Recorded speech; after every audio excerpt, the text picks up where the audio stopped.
into the course. Why is sending a professional email even important? Okay, let me tell you. You're not able to represent yourself face to face, so the email is an extension of that. So it's representing you when you're not even in the room. It is important because this is how you communicate to your peers, to your faculty, to your boss, to potential clients. You want to make sure that you are communicating in a clear and effective manner. Next, what can you gain or lose if your email is unclear to the sender? Well, if this is coming from a business perspective, you can lose clients. That means you're losing money. For faculty, you may not, if you're sending an email to a faculty, you may not get the help that you're asking for. They may not understand what you're saying. So you're losing out on a lot of opportunities. What do you need to do to change the way you communicate electronically? Pay attention. I will show you. All right, so I decided to show this comic strip of Dilbert. I'm going to read it, and you can take a moment to read along with me. Scenario 1, miscommunication. This isn't what I wanted. I know. But given your unclear email and your unwillingness to answer follow-up questions, I decided to do whatever entertained me. Do we have a problem here?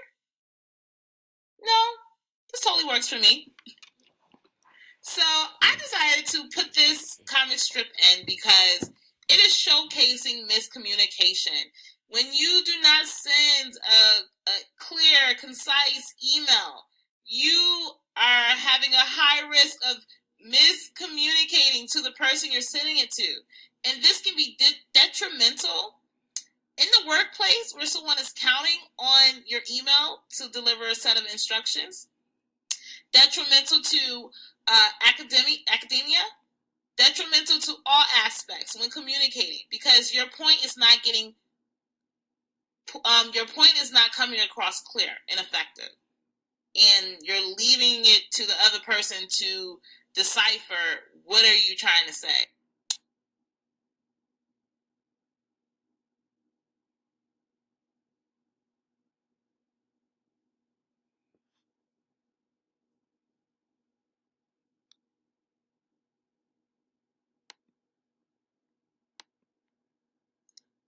I also put another strip in. This is basically just showcasing the stress of an email. Here we are on the other side, the writer who are stressing it. Is this going to be okay? Can someone understand it? Am I coming off? I hope they don't misinterpret what I'm saying.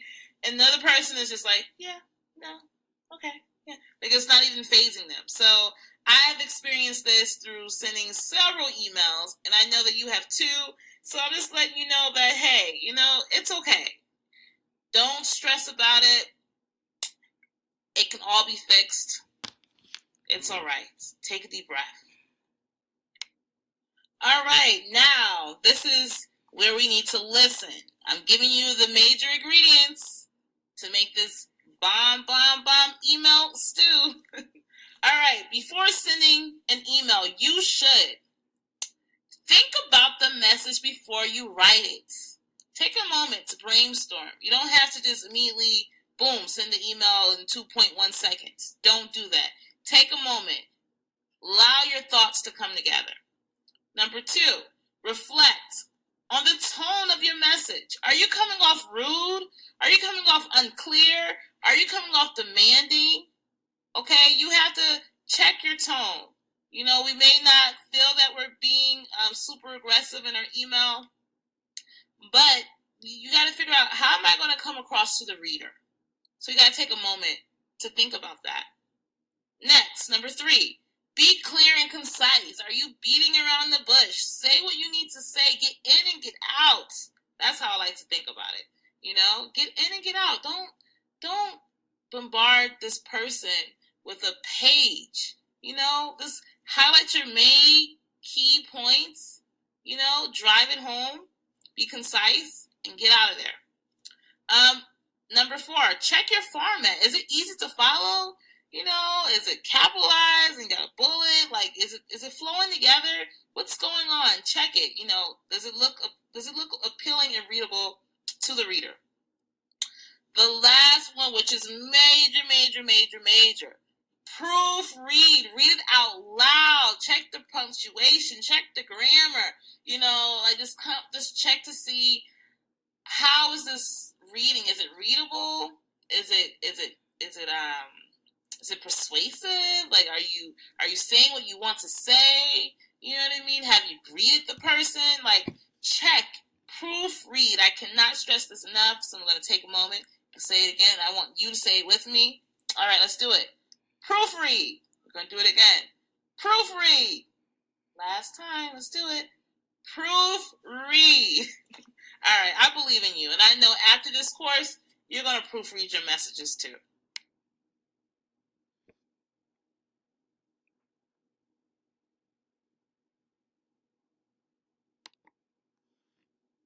Okay, we got more things to think about before writing. What is the purpose of this email? You gotta know. If you don't know the purpose, the person who's receiving it will not know the purpose either. Is the receiver a busy person? I keep that in mind. How long is this message? Is it straight to the point? Is it effective? Can this person read it and understand what you're talking about as they're in their busy lives? You have to take in consideration on how busy this person is. Also, the last thing to think about. Is my issue too long to address in the email? Should I ask for a meeting instead? So maybe this email that I'm sending the purpose of it is to set in a meeting so I can work out my issues with this person face to face. My concerns or my questions. Maybe I'm unable to put what I need in words, but if I meet with this person, I can be able to communicate better face to face, and we can work together in getting there versus me sending an email and the person has no clue what's going on, and I'm coming off confused and unclear, and it's going to be ineffective, and I don't know if the person is going to want to meet with me after that. So take that into consideration. These are things to think about during the email. This is important. Did I address the person correctly? Did I get their title correctly? Did I get their name correctly? Are we at a place that I can address this person by their first name? If not, I should address them by their title and make sure that the spelling of their name is correct. Am I being informal in my greeting? Am I saying, hey, Dr. So-and-so? Maybe it should be, hello. The next one. Have I greeted the person before making demands or asking questions? When I'm writing email, I like to say, hello, Dr. C. I hope all is well. Or I hope your day is going great. Say something genuine from the first sentence before you start bombarding this person with questions and demands. Remember, this person is a person too. They have a day. Maybe they're having an intense day with a heavy workload. Be thoughtful. And I feel that when you do that, it's going to come across in your email, and they're going to feel like, oh, a little bit more joy, and maybe, they feel good that they'll do what you're asking for more quickly. Next, have I identified myself? Be specific. Who are you? Where did they meet? This person may be so busy, they don't know where you're from, they don't know your name. Yes, you know them, but do they know you? So you should give a quick refresher. Hey, my name is Miss Oyeme. I met you 2 weeks at the SEAL conference. Boom. Give them a point of reference. Help them out. Next. Have I provided a signature line? Again, who are you? Do you have a title? What is your contact information? Maybe the person wants to give you a phone call and leave you a message, or maybe send you a letter. I don't know. Just make sure you have contact information, your name, if you have a title, if you're a student at a certain university, if you have a certain major, your phone number, your email. All this should be included in identifying who you are. So a signature line is very, very important.